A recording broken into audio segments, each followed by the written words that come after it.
Buenas noches, amados hermanos, que el Señor les bendiga en esta hora. Vamos a comenzar con la enseñanza del día de hoy, recordándoles que estamos en el tema de los eslabones perdidos o los eslabones escondidos de la Biblia. Les recuerdo que estamos en la cuenta de YouTube y de Facebook para que nos sintonicen, ¿verdad? Y se inscriban a nuestro canal y se conviertan en uno de nuestros seguidores para la honra y para la gloria de Dios. Pues bien, vamos a comenzar con el tema de hoy, que se titula los que no saben. Y como subtítulo dice: Padre, perdónalos porque no saben lo que hacen. Solo una causa rebaja al hombre más que el recibir burlas, el proferirlas. Porque un escupitazo o una bofetada siempre terminan sobre quien escupe o golpea. Y sin embargo, los hombres siguen historia abajo, riéndose, golpeándose e insultándose los unos de los otros. Pero no saben que Cristo tenía completa razón cuando pedía perdón por el tamaño casi infinito de nuestra estúpida ignorancia.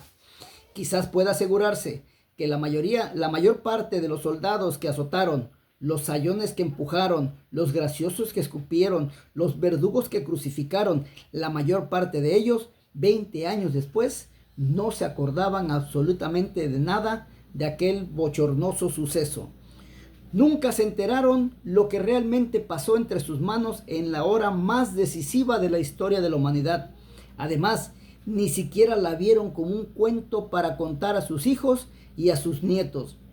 Y lo aún más triste del caso es que muchas personas, tanto de esa época como de la actual, aún no saben de qué maravillarse más, si la grandeza, de la grandeza más sublime del que perdona, o de la grandeza de aquel que ni se entera que puede ser perdonado. Morir en una cruz no es morir en una cama, es morir convertido ya en una bandera, que solo el verdadero cristiano lo entenderá perfectamente, de ese cuerpo que desde la cruz ondea, muerto y vencedor, desgarrado y triunfante. Pues para Jesús esta muerte es un gran suceso, un gozo que pasa a través de su dolor. Pero, ¿cómo podría detenerse ante un dolor que a la luz refleja una gran victoria? Lo cual no es tan fácil. Tras la confesión de fe de Pedro en Cesarea de Filipo, el maestro habla de su próximo fin, de cómo sería entregado a las autoridades, cómo sería escarnecido y crucificado en una cruz donde moriría, pero que al tercer día volvería a la vida. Y Pedro, procurando por todos los medios posibles, trata de disuadirle de semejante idea, de que bien podríamos considerar que a partir de ese pasaje bíblico sea el verdadero comienzo de la pasión del Señor, porque es aquí donde se revela uno de los aspectos más dolorosos de la pasión para Cristo: dejar de predicar su evangelio, lo que esto tiene de inaceptable para sus amados seguidores. Pero, ¿acaso no estaba vaticinado así? ¿Acaso no estaba justificada la expectación de aquel pueblo vejado, pobre y ansioso? A lo largo del Antiguo Testamento son muchas las profecías que señalan al Cristo venidero, pero todas ellas pueden agruparse en dos series muy distintas, tan distintas que parecen antagónicas la una de la otra. Por ejemplo, la primera describe su inmenso poder y su gloria incomparable. La segunda anuncia los más terribles tormentos y su humillación en su máxima expresión. David contempló al Mesías en los esplendores del sonado triunfo. Salmo 110:2 dice: Jehová enviará desde Sión la vara de tu poder, domina en medio de tus enemigos. Pero también David no oculta la otra vertiente, la estampa sobreacogedora, y advierte de cómo ya sus enemigos le están asediando como perros. Salmo 22:16-19 nos dice: porque perros me han rodeado y me han cercado cuadrilla de malignos, y horadaron mis manos y mis pies. Contar puedo todos mis huesos. Entre tanto, ellos me miran y me observan, repartiendo entre sí mis vestidos y sobre mi ropa echando suertes. Mas tú, Jehová, no te alejes, fortaleza mía, apresúrate a socorrerme. Los textos de Isaías también muestran el mismo violento e increíble contraste, pues mientras por una parte se trata de alguien cuya generación nadie puede contar, Isaías 53:8 nos dice: por cárcel y por juicio fue quitado, y su generación, ¿quién la contará? Porque fue cortado de la tierra de los vivientes, y por la rebelión de mi pueblo fue herido. Por la otra vertiente se alza, irresistible como el alba. Isaías 62:1 dice: por amor de Sión no callaré, y por amor de Jerusalén no descansaré, hasta que salga como resplandor su justicia y su salvación se encienda como una antorcha.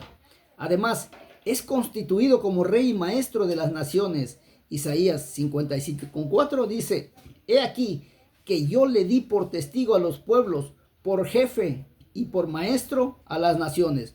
Y por otra parte, sépanlo todos: será despreciado, oprobio de los hombres, varón de dolores, conocedor de todos los agravios, alguien ante el cual se le vuelve la cara, injuriado y estimado en nada.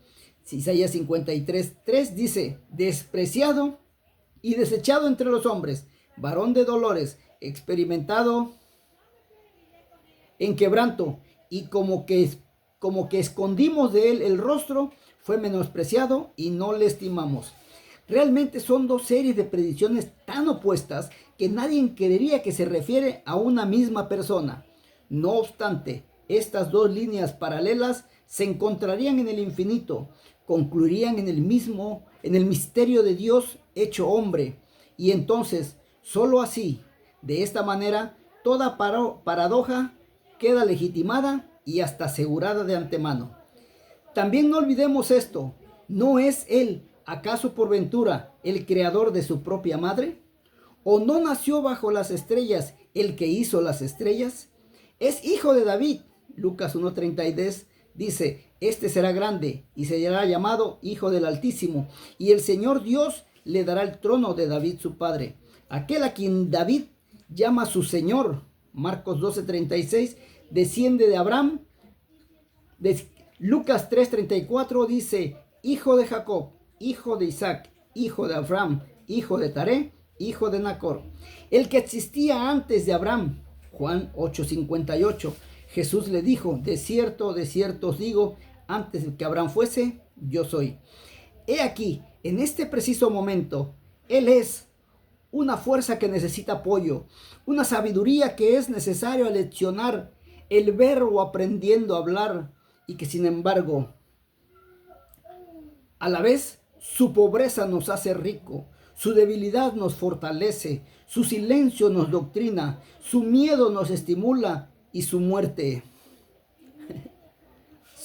nos da vida. Y es precisamente a la hora de su muerte cuando las contradicciones cobran su relieve más abrupto, pues el Eterno acaba sus días. El omnipotente y omnipresente está sujeto en un solo lugar con 3 clavos.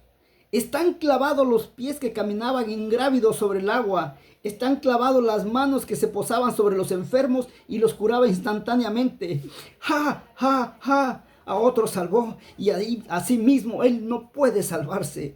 El Todopoderoso no puede ni siquiera ahuyentar las moscas que atraídas ceban en su rostro lleno de sangre.